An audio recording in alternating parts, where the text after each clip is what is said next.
창세기 39장 1절부터 6절 그리고 19절부터 23절까지 말씀 함께 보겠습니다.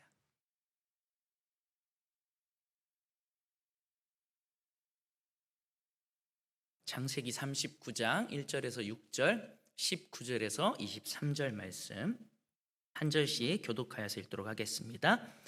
요셉이 이끌려 애굽에 내려가매 바로의 신하 친위대장 애굽 사람 보디발이 그를 그리로 데려간 이스마엘 사람의 손에서 요셉을 산이라.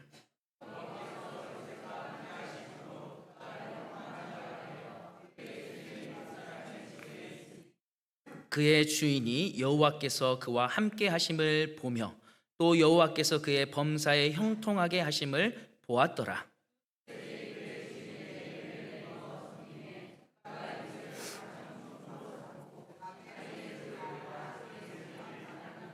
그가 요셉에게 자기의 집과 그의 모든 소유물을 주관하게 한 때부터 여호와께서 요셉을 위하여 그 애굽 사람의 집에 복을 내리심으로 여호와의 복이 그의 집과 밭에 있는 모든 소유에 미친지라.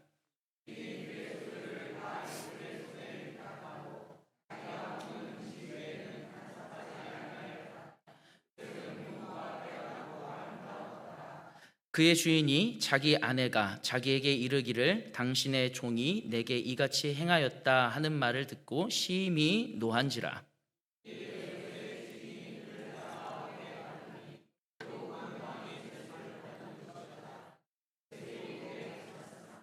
여호와께서 요셉과 함께 하시고 그에게 인자를 더하사 간수장에게 은혜를 받게 하시매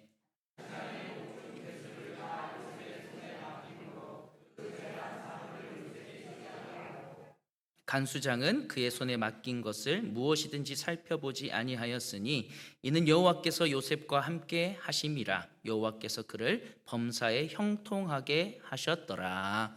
아멘. 네, 우리 앞뒤 양옆에 계신 분들과 이렇게 한번 인사하면 좋겠습니다. 만사 형통하세요.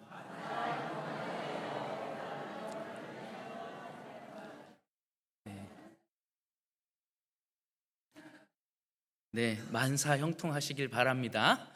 오늘 이 만사 형통이라는 말이 23절 제일 마지막에 나와 있는 범사에 형통하게 하셨더라라는 데서 나온 거예요. 만사 형통. 누구나 다 원하는 거죠. 만사 형통하고 싶지 않으십니까? 이상하네요. 생각보다 아멘이 적으시네요. 만사 형통하고 싶지 않으십니까? 요즘 이 만사 형통이라는 말이 더 이렇게 와닿는 것 같아요. 예.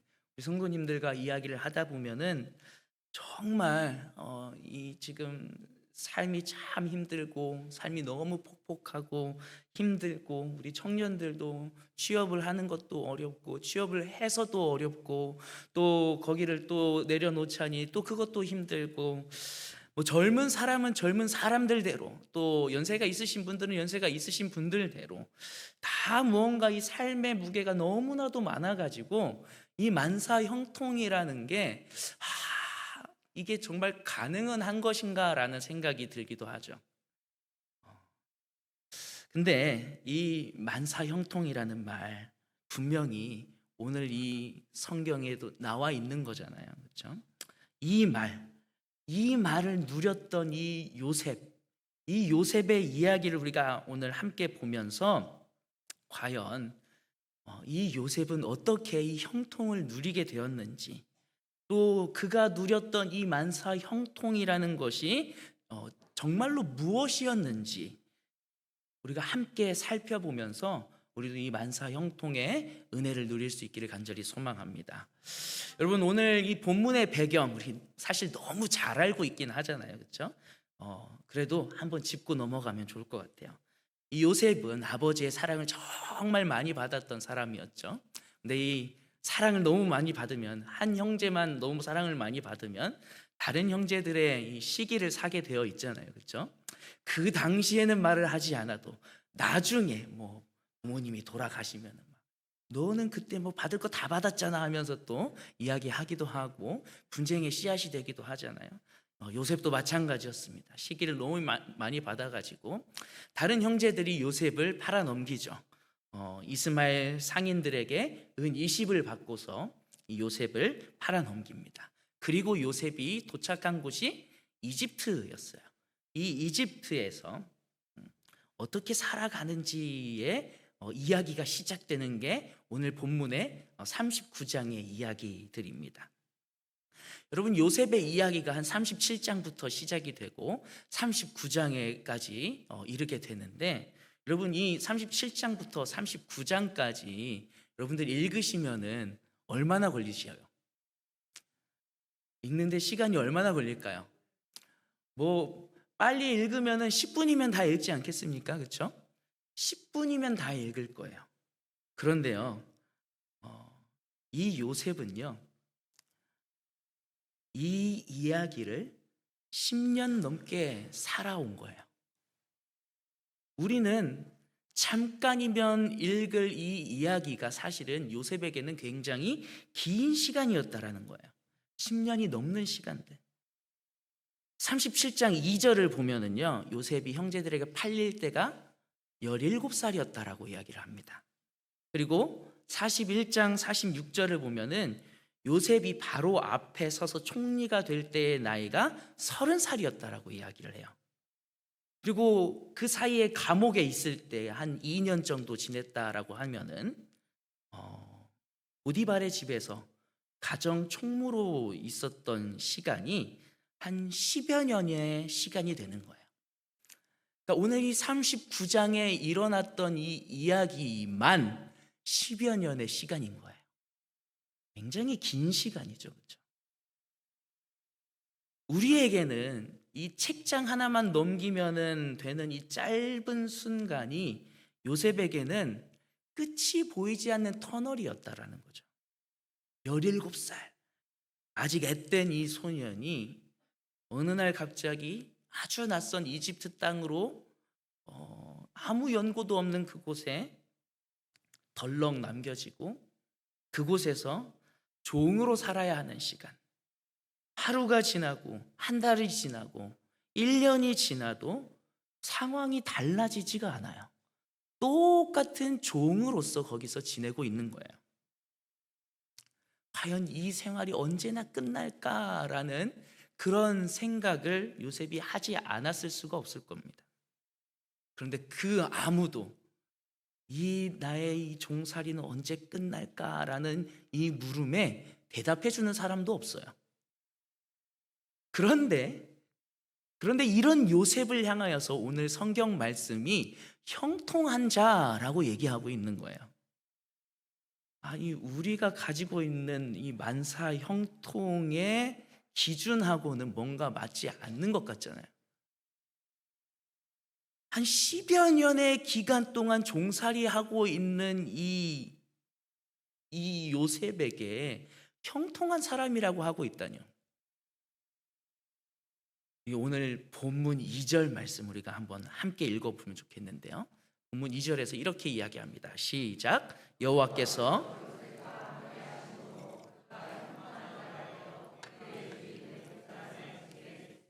아멘. 여러분, 형통에 앞서서 어떤 일이 먼저 있었어요? 여호와께서 요셉과 함께 하시는 것이 먼저 있었어요. 하나님의 함께 하심이 먼저 있었고, 형통은 그 결과로 따라오는 일이었다라는 것이죠. 근데 이러한 표현이 39장에 4번이나 나오고 있거든요. 2절과 3절과 21절과 23절에 이런 비슷한 표현이 계속 나와요. 그러니까 이 요셉의 이야기 전체가 하나님이 함께 하셨다라는 것으로 감싸져 있다라는 거예요. 이 요셉의 이야기 전체의 주제가 하나님이 함께 하셨습니다라는 거예요. 근데 우리가 주목해서 보아야 할 것이 이 형통한 자라는 표현이 선언된 곳이 어느 자리인가? 어느 자리에 있었을 때 형통한 자다라고 선언되었는지. 2절에서 3절은요, 요셉이 보디발의 가정에 이 가정 총무로 올라가는 자리에서 선언이 돼요. 이 요셉의 이 10년의 기간에도 그냥 계속 힘들기만 한 시간이 아니었던 거죠. 이 가정의 총무로 올라가는 그러한 올라가는 일들이, 좋아지는 일들이 조금 펴게 되는 일들이 있었던 거예요. 근데 21절과 23절에서 이 형통이라는 것이 선언된 이 자리는 감옥에 갇히는 내려가는 자리였어요. 가만히 보면 요셉이 올라가는 자리든 내려가는 자리든 형통이 선언되었고 그곳에 하나님께서 함께 하셨다라는 것이 선포되고 있다라는 것입니다. 올라갈 때도 내려갈 때도 하나님은 자리를 이동하지 않으셨고 언제나 이 요셉과 함께 하고 계셨다는 거예요. 여기서 우리가 이 히브리어 원문을 가지고 한번 짚고 넘어가면 좋겠는데요. 이 형통한 자다라고 한 이 표현에서 이 형통이라는 히브리어의 어근이 짜라흐거든요. 근데 이 뜻이 성공하다, 높은 곳으로 올라가다 이게 아니에요. 뚫고 나아가다, 장벽을 헤치고 앞으로 전진하다라는 의미를 가지고 있는 말입니다. 그러니까 이 요셉이 경험하는 이 성경이 말하고 있는 형통은 그냥 아무 장애물이 없는 탄탄대로를 걷고 있는 모습을 표현하는 것이 아니고요. 장벽이 있어도 굴곡이 있어도 막히는 것이 있어도 앞으로 전진하고 뚫고 나아가는 것, 그것을 형통이라고 말하고 있다라는 것입니다. 근데 요셉이 그렇게 뚫고 나아갔다라고 한다면은 뚫고 나아갈 수 있었던 것은 요셉의 능력이 아니었다라는 거예요. 요셉이 뭐 긍정적인 마인드를 가지고 내가 그때 꿈꾼 게 있으니까 그 꿈꾼 게 이루어질 거야 라는 그러한 생각을 가지고서 있었기 때문에 이 형통이 주어진 것이 아니라 여호와 하나님께서 그와 함께 하셨기 때문에 그에게 형통이 주어졌다라는 것입니다.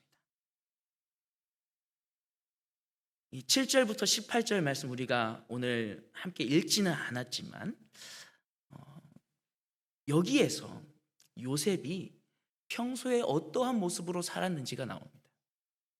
가정 총무가 되었는데 유혹을 받게 되죠. 보디발의 아내를 통하여서 여러 차례 동침할 것을 요구를 받죠.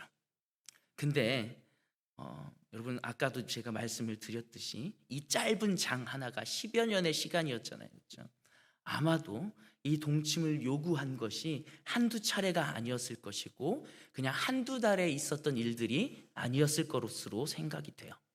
아주 오랫동안 수차례 반복적으로 이루어졌을 것 같아요. 그때마다 요셉은 거절합니다. 거절하면서 9절에서 요셉이 하는 말이 이래요. 우리 9절 말씀 함께 읽어보도록 하겠습니다. 시작. 이 집에는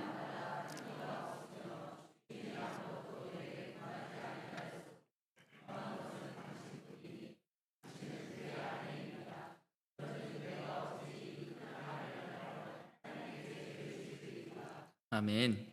하나님께 죄를 지으리까? 내가 어찌 하나님께 죄를 지으리까? 여러분 근데 이 유혹하는 장면이 11절에서 어떻게 묘사가 되냐면 그 집 사람 중 하나도 거기에 없었더라라고 얘기해요. 아무도 없는 가운데에서도 요셉은 한 분이 함께 하고 계신 것을 알았어요. 누가요? 하나님이 그와 함께 하고 계신 것을 알았다는 것입니다. 아무도 보지 않는 그 자리에서 보이지 않는 그분이 나와 함께 하고 계심을 인정하고 그분과 함께 동행하는 것을 선택한 것이 이 요셉의 선택이었던 것이었습니다. 이 요셉의 형통의 시작은 내가 이 자리를 지켜서 조금 더 높은 자리로 나아가고 풍성한 복을 얻는 것이 아니었어요. 이 요셉의 형통의 시작은 하나님과 동행하느냐 동행하지 못하느냐에 달려 있었던 것이었어요. 그래서 하나님과 동행하는 것을 선택한 이 요셉. 이 요셉은 결국에는 이 형통의 주인이 하나님이신 것을 알고 있었다라는 것이죠. 형통의 주인이 하나님이신 것을 알았고, 아무도 없는 그 자리에 하나님이 함께 계신 것을 알았던 이 요셉. 그래서 하나님과 함께 하는 것을 선택한 이 요셉.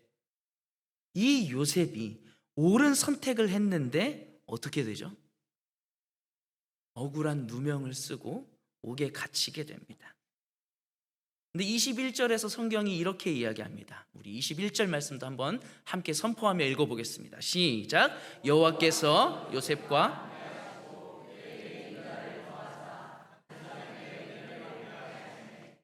아멘. 여러분, 감옥에서도 하나님이 그와 함께 하신 거예요. 장소가 바뀌었어도 하나님은 요셉의 삶에서 다른 곳으로 옮겨가지 않으셨습니다. 상황이 최악이 되었어도 하나님의 동행은 멈추지 않았던 거예요. 그렇다면 우리가 이제 발견해야 될 것이 한 가지가 있습니다. 요셉의 삶을 처음부터 끝까지 한번 훑어보면요, 종으로 팔려오고요, 가정의 총무가 되고요, 억울한 누명을 쓰고요, 감옥에 갇힙니다. 그리고 거기서 간수장의 신임을 얻어요. 올라가고 내려가고 또 올라가고 내려가는 이 굴곡의 연속이었습니다. 그런데 이 굴곡의 매 순간마다 성경은 선언하고 있어요. 여호와께서 요셉과 함께 하심으로. 여호와께서 요셉과 함께 하심으로. 올라갈 때도 내려갈 때도 인정받을 때도 억울할 때에도, 그리고 보디발의 집에서도 왕의 감옥에서도 하나님께서 요셉과 함께 하셨다. 시편 105편을 보면은 이 요셉의 이야기 뒤에 이렇게 해석을 하고 있는 걸 보게 돼요.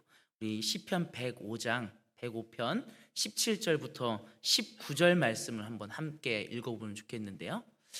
네, 한번 함께 읽어보겠습니다. 시작.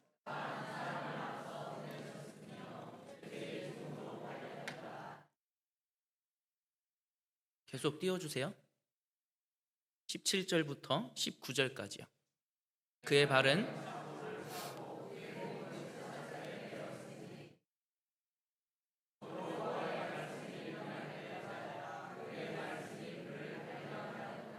아멘. 여러분, 여호와의 말씀이 응할 때까지라 그의 말씀이 그를 단련하였도다. 단련하였도다. 이 한 단어가 모든 것을 설명하고 있어요. 감옥은 요셉이 버려지는 자리가 아니었습니다. 감옥은 요셉이 형통함을 누리지 못하는 자리가 아니었어요.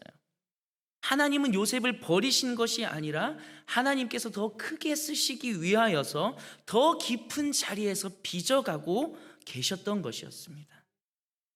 요셉이 보디발의 집에서 계속 총애를 받고 살았다고 한다면은, 여러분, 이 요셉이 파라오 앞에 설 수 있었을까요? 바로왕 앞에 설 수 있었을까요? 요셉에게 감옥이라는 이 고난의 시기가 없었다면은, 여러분, 이 요셉이 총리로 세워지는 일들이 있을 수 있었을까요? 하나님은 요셉의 형통을 위하여서 그를 감옥으로 보내신 거였어요. 그리고 그 앞서서 요셉의 형통을 위하여서 종으로 이집트로 팔려가게 하신 거였습니다. 우리의 생각으로는 이것이 형통한 삶인가 라고 의문을 제기할 수 있는 것이지만, 우리의 생각으로는 이해할 수 없는 것이지만, 그것이 하나님의 섭리였다라는 것입니다. 그리고 그 매 순간마다 하나님께서 함께 하신 그 순간을 형통하였다라고 표현하고 있다는 것이에요.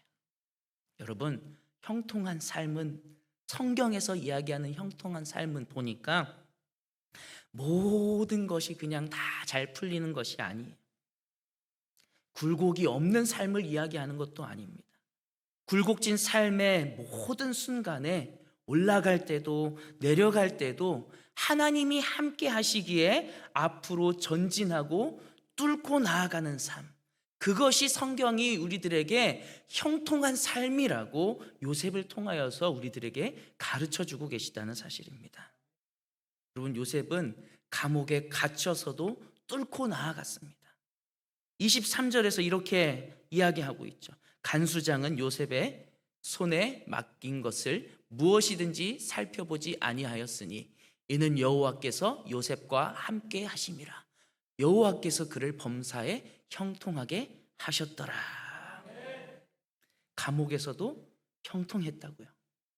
가장 밑바닥이라고 생각되는 그 순간도 형통했다라고요. 왜요? 하나님이 함께 하셨기 때문에. 여러분은 지금 올라가고 계신가요? 내려가고 계신가요? 지금 탄탄대로를 걷고 계신가요? 아니면은 아주 좁고 어두운 그 감옥과 같은 자리에서 여러분의 삶을 지나고 계신가요? 여러분, 어느 자리에 계시든 오늘 본문이 여러분들에게 이렇게 질문하고 있습니다. 그 자리에서 하나님과 함께 전진하고 뚫고 나아가고 있습니까? 내가 지금 처해 있는 이 상황이 형통의 기준이 아니라 하나님과의 동행함이 형통의 기준인 줄 믿습니다. 여러분, 하나님과 함께 전진하여 나아가시길 바랍니다. 내려가는 자리에서도 올라가는 자리에서도 하나님이 함께 하고 계십니다. 그 굴곡진 모든 순간을 하나님과 함께 뚫고 앞으로 전진하는 삶, 형통한 삶, 이 삶을 우리가 모두 함께 살아낼 수 있기를 간절히 소망합니다.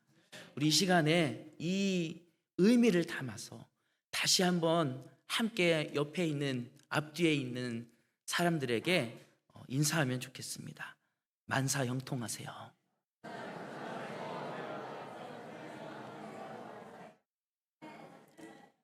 그리고 다시 한번 우리 서로를 축복하면서 이 만사 형통의 진짜 의미로 축복하면 좋겠습니다. 모든 일에 하나님이 함께 하시기를 바랍니다.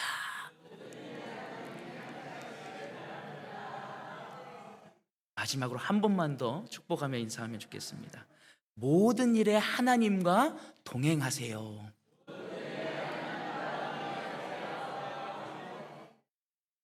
아멘. 이 하나님이 여러분의 삶에 함께 하시는, 그리고 그 하나님과 여러분의 삶을 동행해 나아가시는 그 만사 형통의 은혜가 저와 여러분들에게 충만하기를 간절히 소망합니다. 우리 함께 찬양하면 좋겠는데요. 주 안에 있는 나에게 딴 근심 있으랴, 십자가 밑에 나아가 내 짐을 풀었네. 내 앞길 멀고 험해도 나 주님만 따라가리. 내 삶의 굴곡진 그 모든 순간에 나는 주님과 동행하며 주님과 함께하며 만사 형통의 복을 누리며 살아가겠습니다. 함께 고백하며 나아가겠습니다.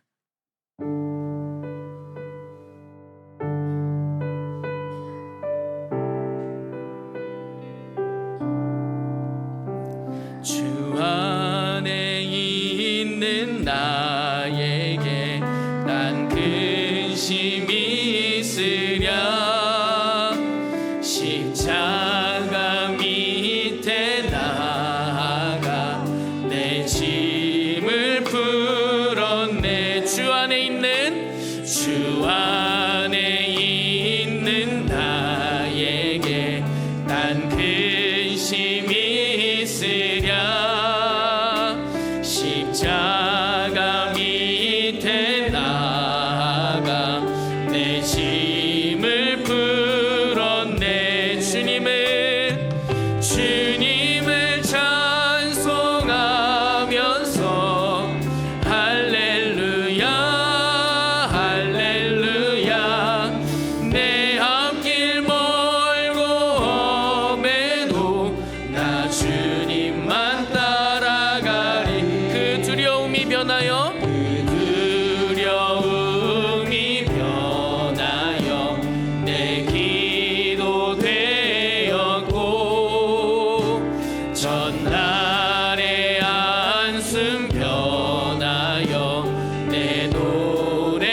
시간에 함께 기도하겠습니다. 주님, 내 굴곡진 삶 가운데 내려가는 시간이나 올라가는 시간이나 나와 함께 하시는 하나님과 동행하며 그 모든 굴곡을 뚫고 지나가게 하여 주시옵소서.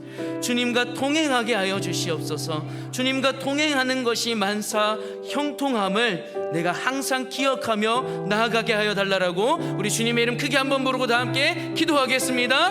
주여, 주님 감사합니다.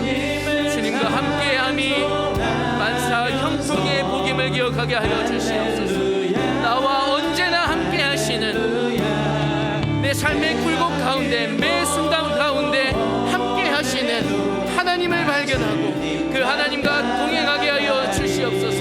그 하나님과 매 순간마다 함께하며 나아가게 하여 주시옵소서. 주님과 함께하는 그 만사 형통의 복을 누리기를 원합니다. 주님 인도하여 주시옵소서. 주님 역사하시기를 간절히 소망합니다. 주여 역사해 주시옵소서.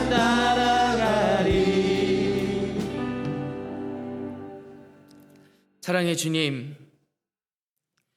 만사 형통의 복을 누리기를 원합니다. 내 삶의 여러 굴곡들 가운데에도 나와 함께 하시는 하나님, 그 하나님과 동행하며 하나님과 동행함의 복을 누리게 하여 주시옵소서. 요셉의 삶 가운데 그 가장 비참한 그 순간도 하나님의 계획 가운데 있었으며 하나님의 뜻 가운데 있어서 그를 단련하시며 하나님의 그 큰 뜻을 위하여서 사용하셨음을 기억하며 나아가게 하여 주시옵소서. 우리의 삶에서도 그렇게 역사하시며 은혜를 베푸실 줄 믿사오며 거룩하신 예수님의 이름으로 기도하옵나이다. 아멘.